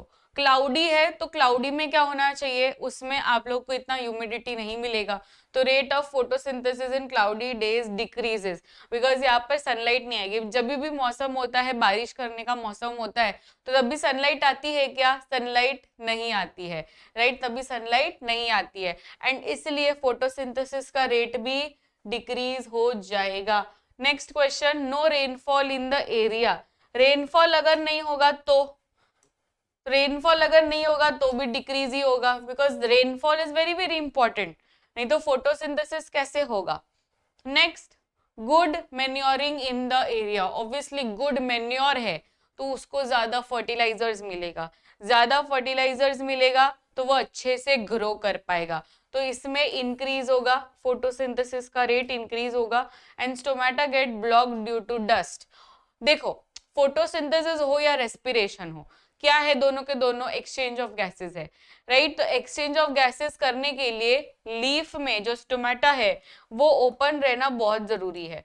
देखो, लीफ जो है ना हमारा, ये लीफ में टाइनी पोर्स होते हैं, और ये जो टाइनी पोर्स है बच्चों, ये ओपन होने चाहिए। अगर ये ओपन नहीं हुए ना, तो फिर इसमें जो एक्सचेंज ऑफ गैसेस होने वाला था वो नहीं होगा।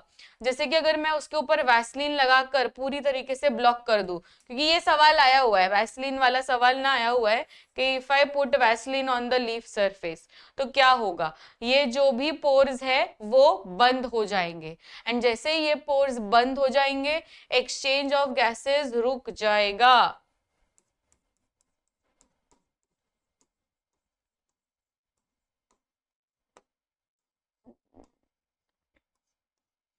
एक्सचेंज ऑफ गैसेस रुक जाएगा अगर स्टोमेटा बंद हो गया तो।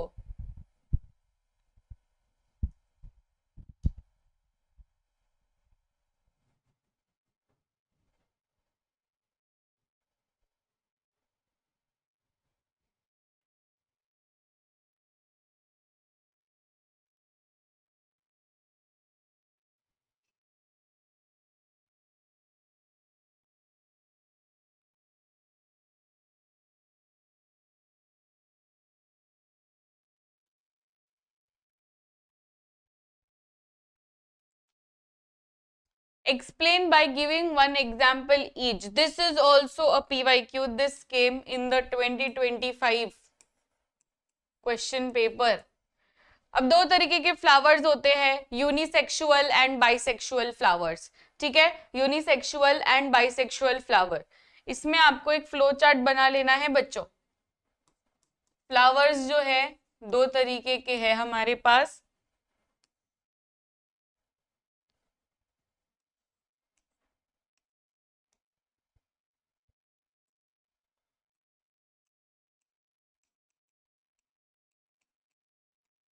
Unisexual and bisexual. Unisexual flower का मतलब क्या है? यूनिसेक्सुअल मतलब एक ही, तो या तो उसके पास सिर्फ और सिर्फ स्टेमन रहेंगे, या तो इसके पास सिर्फ और सिर्फ पिस्टल रहेगा, तो यूनिसेक्सुअल। पर अगर उसके पास दोनों रहा, पिस्टल भी है और स्टेमन भी है, तो this will be called as bisexual flower. देखो, मैंने डायग्राम बहुत ही अच्छी तरीके से बनाया है जिससे आपको समझ में आ जाए कि दोनों है तो बाइसेक्सुअल, सिर्फ एक ही है तो यूनिसेक्सुअल, राइट। तो इसका आंसर क्या लिखेंगे? यूनिसेक्सुअल फ्लावर का एग्जांपल है, इसमें आंसर आएगा पपाया और वाटरमेलन। आंसर क्या याद रखना है आपको? यूनिसेक्सुअल में papaya and watermelon, and bisexual में रोज, सनफ्लावर, हिबिस्कस, ये सब आप लिखकर आ सकते हैं। कॉपी कर लीजिए नोटबुक में।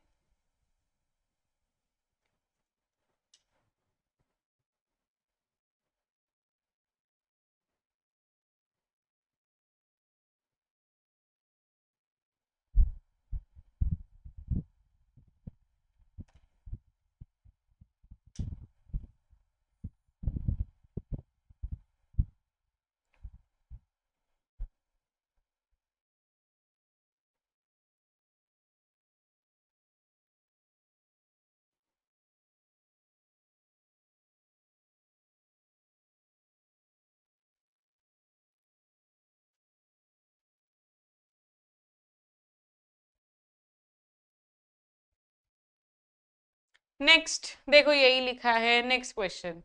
Now you have to label A B and C. बहुत ही बढ़िया क्वेश्चन बच्चों।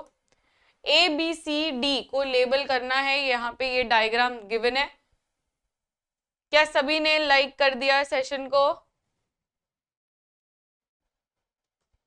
50 लाइक्स तो हमारे अभी तक नहीं हुए हैं।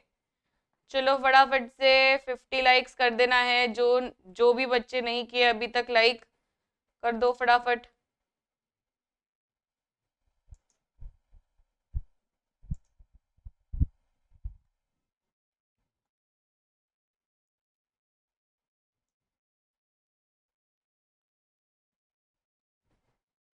इतने इजी क्वेश्चंस प्री बोर्ड्स में नहीं आएंगे तो बोर्ड्स में आएंगे, ठीक है, क्योंकि ये सब सवाल ऑलरेडी PYQ है।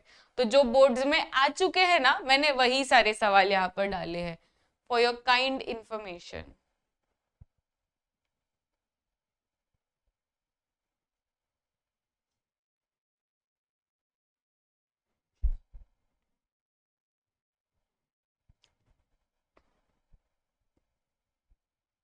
क्या रहेगा इसका आंसर? बहुत ही बढ़िया, ए इज द पोलन ग्रेन। अब इसको ये देखो मार्क किया है ना, ये वाले को, this is what, this is a pollen grain. ये वाला जो है this is what, this is pollen grain. फिर बी क्या है? स्टिग्मा, क्योंकि पोलन ग्रेन किसके ऊपर चिपकता है? वो स्टिग्मा के ऊपर चिपकता है, तो बी इज स्टिग्मा। फिर सी क्या है? सी इज द पोलन ट्यूब। ये वाली जो ट्यूब आप देख पा रहे हो that is the pollen tube, right. ये वाली जो ट्यूब देख पा रहे हो ना, this is the pollen tube. And D, D यहाँ पर फीमेल गैमीट है। फीमेल जर्म सेल को हम फीमेल गैमीट कहते हैं।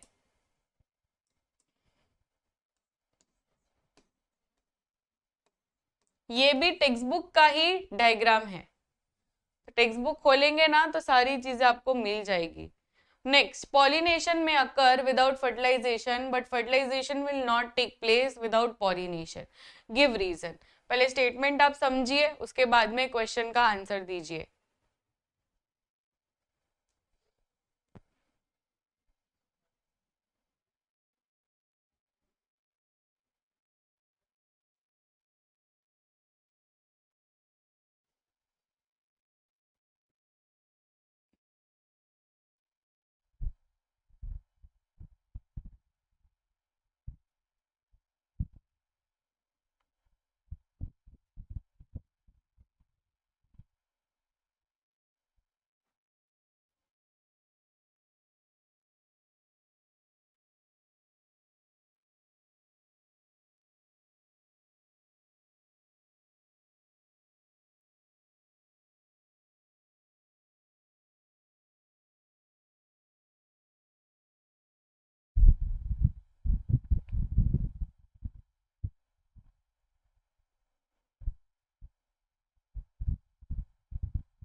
Fertilisation, yes, fertilisation and pollination में क्या डिफरेंस है? अब ये अपना शादी जैसा समझो।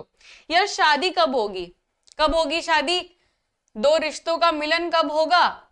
जब दूल्हा और दुल्हन आए, पधारे मंडप में। तो अगर ये दूल्हा और दुल्हन में से एक ने ना बोल दिया कि मैं तो मंडप में आऊंगा ही नहीं, दूल्हे ने बोल दिया मैं मंडप में आऊंगा ही नहीं, तो फिर होने वाला है क्या? शादी नहीं होगा, राइट। तो वही सिमिलरली पॉलिनेशन मतलब क्या? Transfer of pollen grains from anther to stigma. अगर ये ट्रांसफर हुआ ही नहीं तो क्या फर्टिलाइजेशन होगा? नहीं होगा, क्योंकि फर्टिलाइजेशन मतलब शादी। फर्टिलाइजेशन क्या होता है? Fusion of male gamete and female gamete. तो फ्यूजन करने के लिए, शादी करने के लिए दोनों का मिलना भी तो जरूरी है, राइट। तो पॉलिनेशन जब तक नहीं होगा तब तक पॉलिनेशन के बिना फर्टिलाइजेशन हो ही नहीं सकता, राइट। तो pollination may occur without fertilisation, pollination हो जाएगा फर्टिलाइजेशन के बिना, बट फर्टिलाइजेशन नहीं होगा पॉलिनेशन के बिना, यस और नो। तो इसलिए हम इसको जस्टिफाई ऐसे कर सकते हैं कि pollination may occur without fertilisation but fertilisation will not take place without pollination because pollination does not depend on fertilisation.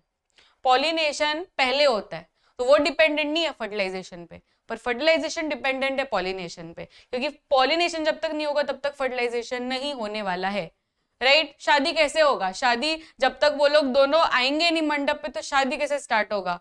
तो shaadi is dependent on dulha and dulhan, पर dulha and dulhan are not dependent on the shaadi, yes और no. तो ऐसे हम लोग इसको लिख कर आएंगे, शादी वादी लिख कर मत आना भाई और बहनों, हमारे आंसर में अच्छे से लिख कर आना। नेक्स्ट क्वेश्चन,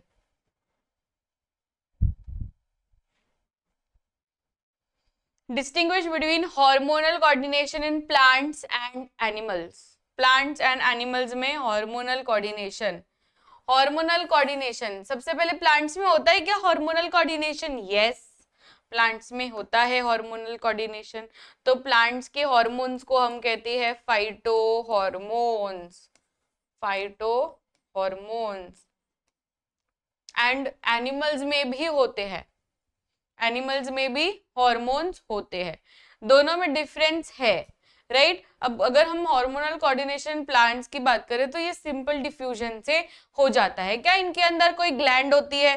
जैसे कि हम लोग के अंदर थायराइड ग्लैंड सुना है, पीनियल ग्लैंड सुना है, ये सब ग्लैंड्स हमने सुने हैं, पर क्या कभी प्लांट्स का ग्लैंड सुना है? नहीं होता है, होता ही नहीं है तो कैसे सुनोगे? तो होता ही नहीं है इनके पास glands, no specialised glands involve. तो इनके पास एंडोक्राइन ग्लैंड्स होते हैं, एंड टारगेट ऑर्गन तक जाता है एनिमल्स में। Which part of the brain is responsible for? अब इसमें 4 एक्शंस आपको दिए हैं, you have to tell me what action is which. कौन सा एक्शन क्या है, कौन सा ब्रेन इन्वॉल्व रहेगा इसमें?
ओके, आप लोगों के आंसर्स आ चुके हैं, लेट्स चेक दिस।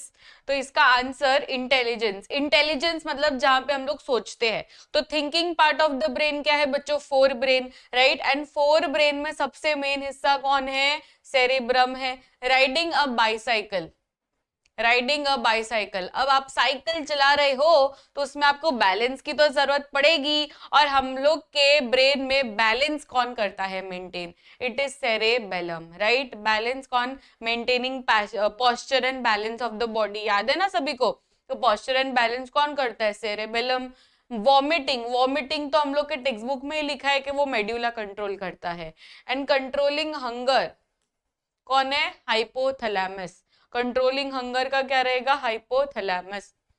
ये भी है, गिवन है फोर ब्रेन में। फोर ब्रेन का आप पैराग्राफ खोलोगे ना तो उसका सेकंड लास्ट लाइन में ही गिवन है कि there are hunger centres in our forebrain, तो वो भी गिवन है। Next, how is brain and spinal cord protected? ये वाला क्वेश्चन 2024 में क्वेश्चन आया था के protection of brain and spinal cord, very important. तो ब्रेन एंड स्पाइनल कॉर्ड कैसे प्रोटेक्टेड है बताइए? ब्रेन एंड स्पाइनल कॉर्ड कैसे प्रोटेक्टेड है?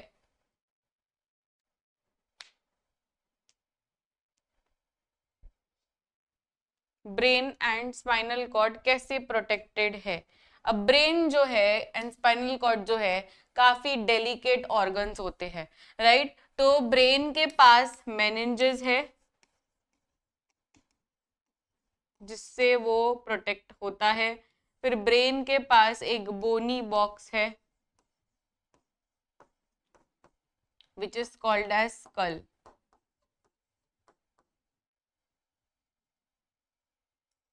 एंड इसके पास CSF भी है, दैट इज सेरेब्रोस्पाइनल फ्लूइड, जिससे वो फ्रिक्शन एंड जो भी शॉक है वो एब्जॉर्ब कर लेता है। तो it is acting as a shock absorbent, yes और नो। फिर बात करते हैं स्पाइनल कॉर्ड की। तो स्पाइनल कॉर्ड का क्या है बच्चों? स्पाइनल कॉर्ड के पास एक तो वर्टिब्रल कॉलम है,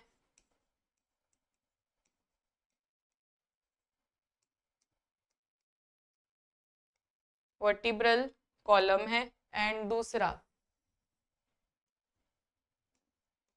इसके पास CSF है।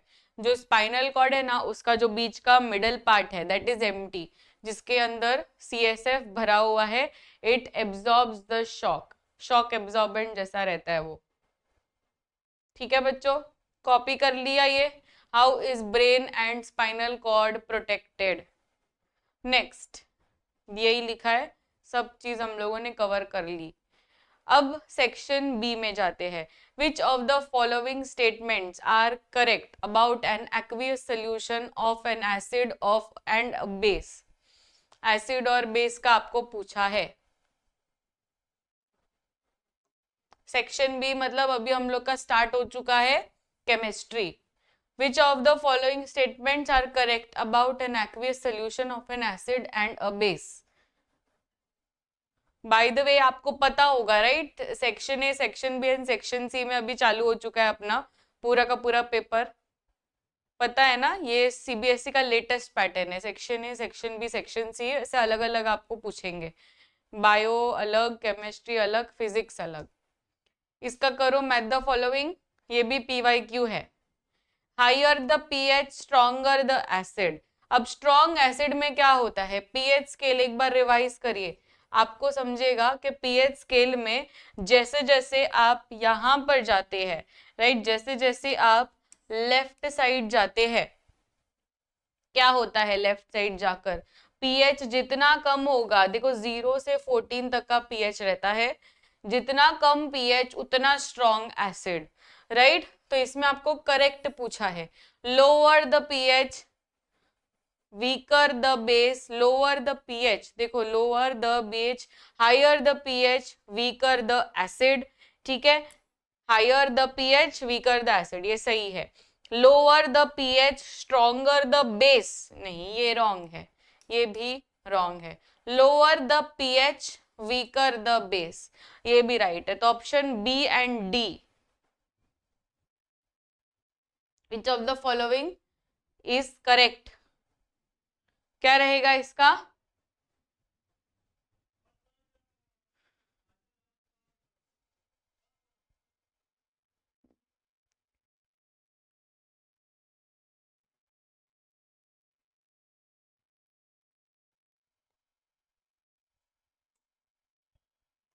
इसमें बी आएगा। ठीक है, अब बताइए कौन सा आंसर रहेगा? B and D right, B and D statement सही है। तो इसमें क्या रहेगा? Option B.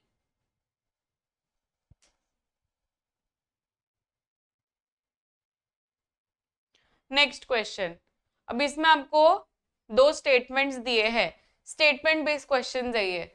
फर्स्ट स्टेटमेंट पूछा है ethane decolourises bromine water whereas ethyne does not. Ethane decolourise करता है bromine water whereas ethyne does not. Mixture of water and alcohol is used in the radiators of vehicles in cold countries. पहला statement पहले आप लोग read करिए। Ethane क्या है? Ethane is saturated and ethyne क्या है? अनसैचुरेटेड। सैचुरेटेड डीकलराइज करते हैं ब्रोमीन वाटर के अनसैचुरेटेड करते हैं? ये बताइए, सैचुरेटेड करते हैं कि अनसैचुरेटेड करते हैं डीकलराइजेशन? ब्रोमीन वाटर टेस्ट जो होता है वो कौन करता है? ब्रोमीन वाटर टेस्ट सैचुरेटेड के अनसैचुरेटेड?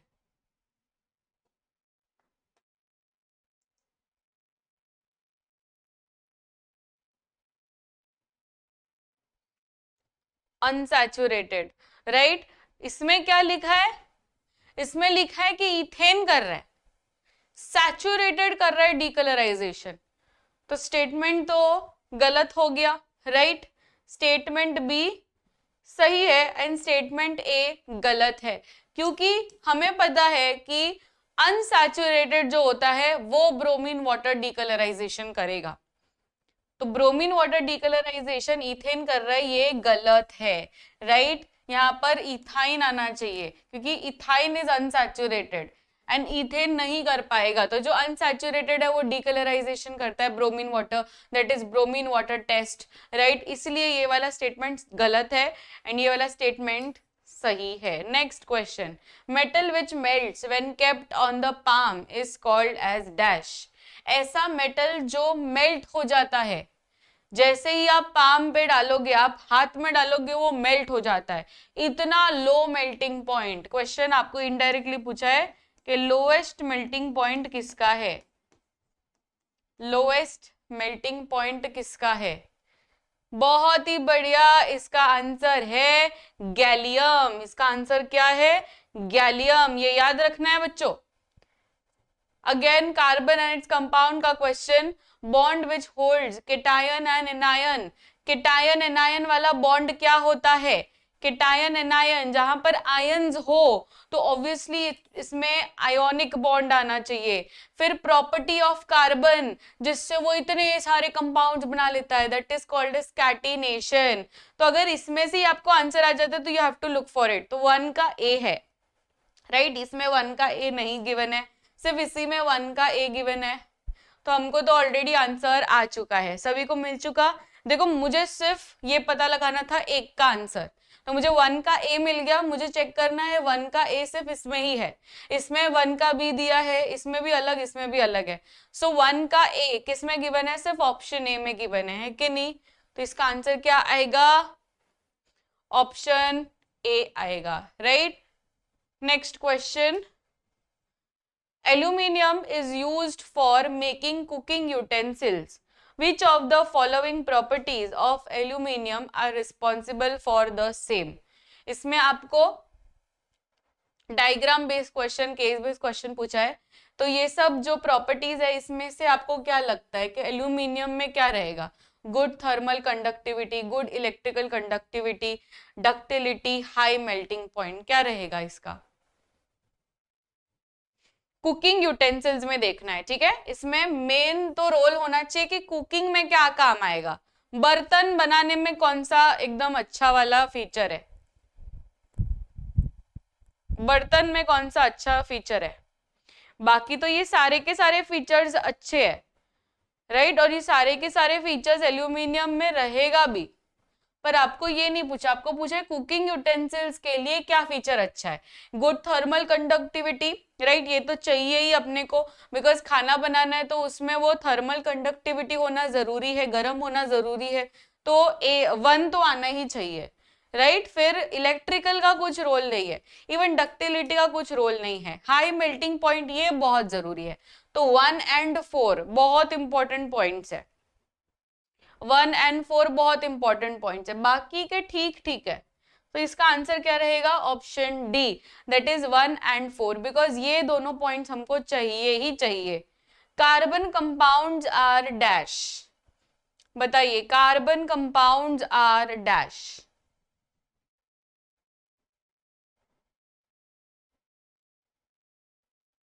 ये लास्ट क्वेश्चन है हमारा, क्योंकि अब हम लोग का लॉन्च चालू होने वाला है, ठीक है। अब यही चैनल पे आपको रहना है, बिकॉज 6 बजे लॉन्च चालू होने वाला है। एक बहुत बड़ा सीरीज का अनाउंसमेंट होने वाला है, जो कि आपका मंडे से शुरू हो जाएगा बच्चों, बहुत मजा आएगा आपको।